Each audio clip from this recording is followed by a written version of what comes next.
14.3 Session Plan, Session and Program Reviews. Client aims.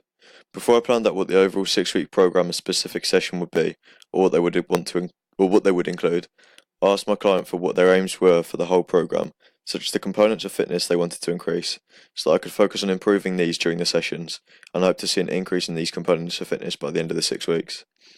The program aims the client decided on were to improve their flexibility, muscular endurance, and aerobic endurance. The reason these things were decided to be their main areas to improve is because the athlete wanted to improve his overall fitness, as well as improving those components of fitness which would help to improve his overall performance in his sport, tennis. The way improvements were decided to be measured was by doing fitness tests before the program was decided to get their scores for these components of fitness. Then they would be retested in these areas at the halfway point of the 6-week program to see if improvements are being made, and they'll be tested again at the end of the 6-week program to show the overall improvements. For the specific session aims as a trainer and a coach, I decided that my aims were to give clear instructions so that the client could always knew what they were meant to be doing, while also being able to give clear demonstrations throughout the session so that the client could see how they were meant to be doing the exercise and copy this technique.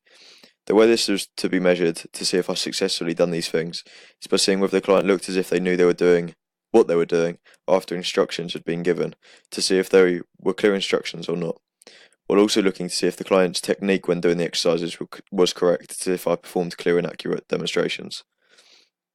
Before the session, I also done a risk assessment, and my first hazard was there could be the floor in the sports hall could be wet. The people at risk were everyone in the sports hall at this time of the session. The controls to be in place were to cut the area off / mop it up, and before doing the training session, I could warn everyone, or specifically the client, to be careful of the area as it may be slightly slippery. The likelihood of this happening I gave a 1, the outcome 2, and the overall risk rating was 2, so no actions were necessary. Another hazard was the exercise bike tipping over when cycling at top speed. And the people at risk were the participant on the bike and anyone else that is in close proximity to the bike. The controls to be in place were to tell the client to stay seated at all times when doing the cycle, as if they do it standing up, it may cause the bike to rock and fall over, and ensure the bike is stable before anyone gets on it. I gave the likelihood a 1, the outcome a 2, and the risk rating overall was a 2, and so no actions were necessary. My third hazard was trip hazards, for example the kettlebells, and so this would be for everyone in the sports hall at the time of the session. So the control would be to warn the client to be careful of where they were walking and to keep the kettlebells in an area where they won't be in the way. I gave the likelihood of this a 1 as well as the outcome, and so the overall risk rating was a 1. Another hazard could be dropping equipment, and again this would be anyone who was picking up and moving equipment during the session. And so for the control it would be to tell the client to be careful to not drop the equipment and tell them the correct way to hold the equipment so they don't drop it. The likelihood of this I gave a 2, the outcome a 1, and so the overall risk rating was 2, and so no actions were necessary. Another hazard could be a fire in the sports hall, and this would affect everyone in the sports hall at the time of the session. The controls to be in place were the 2 fire exits in the hall, and ensure everyone leaves through these fire exits in the place of a fire rather than the normal site of exit, and tell people if there is a fire they are to leave through these fire doors. I gave the likelihood of this happening a 1, while the outcome and therefore the risk rating were a 3, and so no actions were necessary. And the final risk hazard was dehydration. And the people at risk were the participant while doing the exercises. So the control was to ensure the client has a water bottle on them when doing the session, and if not, then allow them for them to go to the water fountains during the breaks. The likelihood of this was a 1, while the outcome was a 2, and so was the risk rating. And again, no actions were necessary. Client Park U. Before the program was started, I made the client fill out a lifestyle questionnaire in Park U, which included a consent form so that the client knew what they were going to be doing and had accepted they were going to be doing it during the program. From the results taken from both the lifestyle questionnaire and the Park U that were carried out, we can see the client, on average, consumes 500 to 1,000 calories per day, along with usually having 3 of his 5 a day. He drinks more than 3 litres of water per day and only has 0 to 1 fast food meals per week. He normally does 0 to 2 hours of exercise per week, this exercise being high intensity such as running. He has no record of any previous or current mental health issues or injuries. He doesn't smoke, however he does drink 1 to 2 units of alcohol a day and has done marijuana in the past. He normally gets 6 to 10 hours sleep. Before the program we also took some results. to see how his overall health compared to that of the normative data, to see if there's anything I couldn't do and why, and also if there's anything I should do and why during the program. These results were their resting heart rate, which the client scored 74, which is below average, and from this I worked out their target heart rate zones that I'll be using during the program, which were 80% and 90%, and so were between 177.2 and 190.1. For their resting blood pressure, the client got 129 for systolic and 58 for diastolic, which is pretty high for systolic and low for diastolic. I also took the peak flow, which was 525, and this is good as the average for a 17-year-old is around 520. And finally, I took the BMI, which he got 16.75, which is underweight and of moderate fitness. Session 1, facilities and resources. So the location for my sessions would be the sports hall, which was on site. The facility needs were a small area within the sports hall, enough to fit a bike in and have enough room next to it for kettlebell swings. The resources I need are one exercise bike and one 15 kg kettlebell. The health and safety considerations were to ask the client if they have any injuries prior to the session, and also to ask them to take any jewelry off. Make sure to demonstrate all the activities, including those in the warm-up and cool-down, to ensure that they are done properly, and then watch them while they are doing it, to ensure they are doing the correct and safe technique. At the end, make sure they do the cool-down properly, and then ensure the client is out of the way when putting the equipment back so they don't get hurt, and also ask at the end of the session if they have any injuries.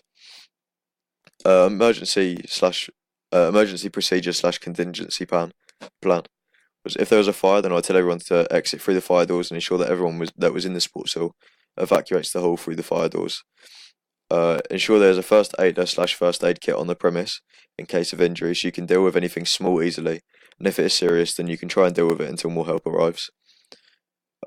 If the space that is available is smaller than I expected, then I could change the exercise the client is doing by, instead of using an exercise bike, go outside and use an actual bike, as this means that they will have enough room to do the high intensity exercise and then have the recovery period on the bike.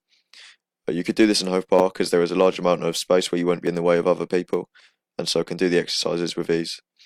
If I had more participants than I originally planned for, then I could use extra bikes and kettlebells and make them rotate. So for example, if I had 4 clients, then I could have 2 kettlebells and 2 bikes, and then make them rotate after they've done enough on each activity. The issues arising from the risk assessment were that ensure that the first aid kit is near, so that if there's an injury, then I can deal with it. There would be a greater risk if there were more clients than I originally planned for, as there would be a significantly larger amount of participants than me as the single coach, and so the way to deal with this could be to get a few more people in to help. Warm-up.